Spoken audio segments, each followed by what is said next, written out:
Chapter 1. The Boarding. The cabin buzzed as passengers settled in.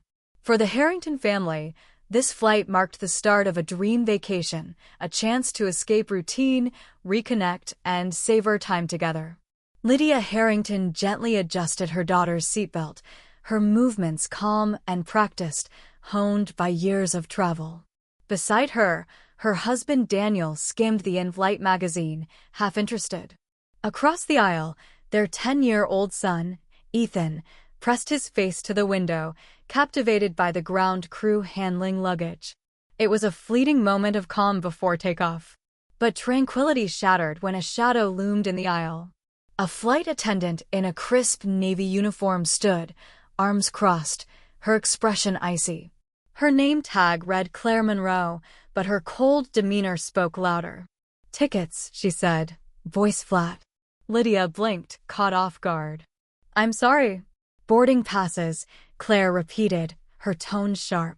Lydia hesitated. They'd already been checked, but reached for her purse, offering the printed tickets with a polite smile. "Of course." Claire scanned them, eyes narrowing.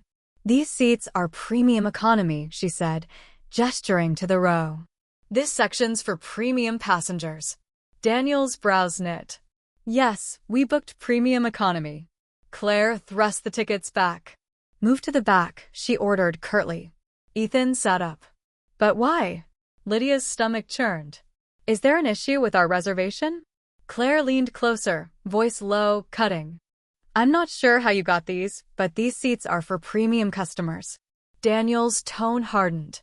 "We are premium customers." Whispers rippled nearby. Passengers glanced over, silent.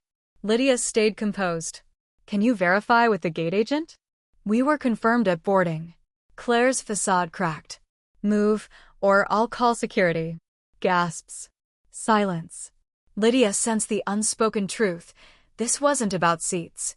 Her hands shook as she gathered their belongings. Daniel's jaw clenched, his fury quiet but palpable. Ethan clutched his backpack, glaring at Claire as they shuffled down the aisle, a humiliating march under the eyes of strangers. But someone was watching closely, and he wasn't just any passenger. Chapter 2. The Call from 1A. In first class, a man in a tailored navy suit set down his phone, his gaze sharp. Marcus Tate, regional director for Blue Horizon Airlines, wasn't just traveling, he was observing. What he'd witnessed was unacceptable. He pressed a button on his phone. "We have a situation on Flight 392, he said. "Handle it now." In the cramped rear row near the restrooms, Lydia sat with her daughter curled against her, heart pounding. She fought to stay calm for the kids. Daniel stood, arms crossed. "This isn't right." She nodded. "I know." A younger flight attendant, Sophie Lane, had seen it all. New to the job, she lacked Claire's callousness. The exchange gnawed at her. "Did they have the wrong seats?" she asked Claire tentatively. Claire didn't look up. "They didn't belong there." Sophie frowned. The family had been polite, the father composed, the kids quiet. It didn't add up. In first class, Marcus received confirmation. The Harrington seats were valid, booked in premium economy, wrongly taken. His next message was curt, handling it. "Expect an update." Claire Monroe had no idea what was coming. Chapter 3. The Cockpit Reckoning. Claire glided through first class, serving coffee, flashing smiles as if nothing had happened. Her routine shattered when the cockpit phone buzzed. "This is Monroe," she answered. A firm voice replied, "Ms. Monroe, report to the cockpit immediately." Her pulse spiked. Inside, Captain James Holt and First Officer Noah Kim sat stone-faced. A small screen displayed a live video call with Victor Lang, Vice President of Operations. Claire froze. "Ms. Monroe," Victor began, his voice measured, "we need to discuss your actions in the cabin." She straightened. "There was a seating mistake." "Did you verify before moving the passengers?" Victor asked. Claire faltered. "I checked the tickets. They didn't look right." Holt interjected, "I reviewed the manifest. Their tickets were valid." They belonged in those seats. Silence. Victor's voice grew colder. You humiliated a family without checking facts. Claire's breath hitched.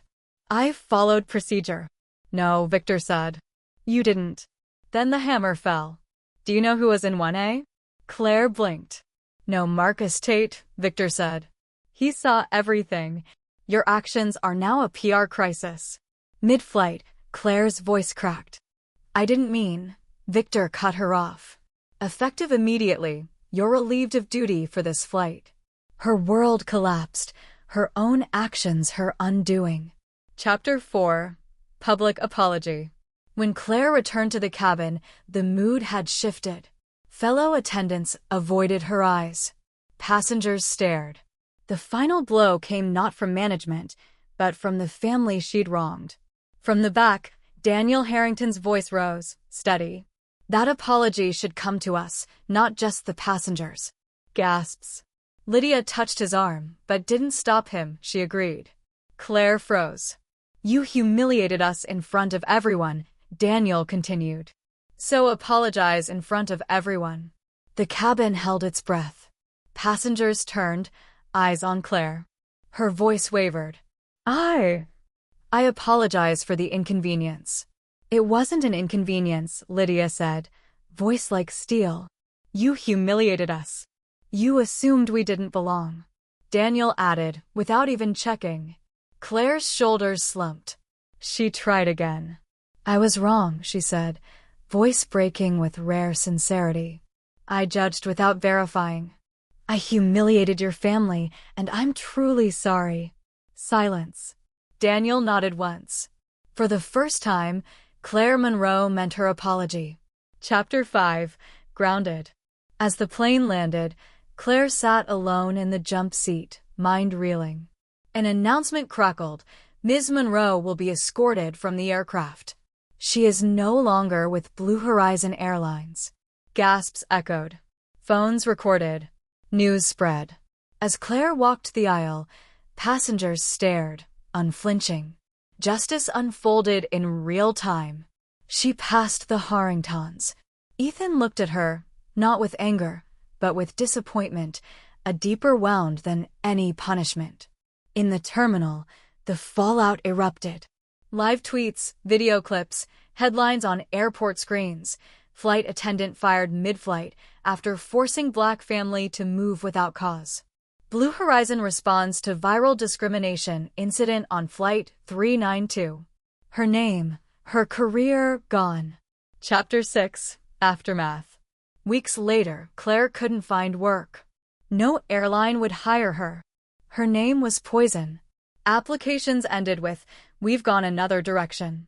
In her apartment, she scrolled through footage of that day, seeing herself through strangers' lenses, a woman who judged without reason, who decided a family didn't belong, who thought she was right. She couldn't escape it. She couldn't undo it. The Harringtons walked off that plane with dignity intact.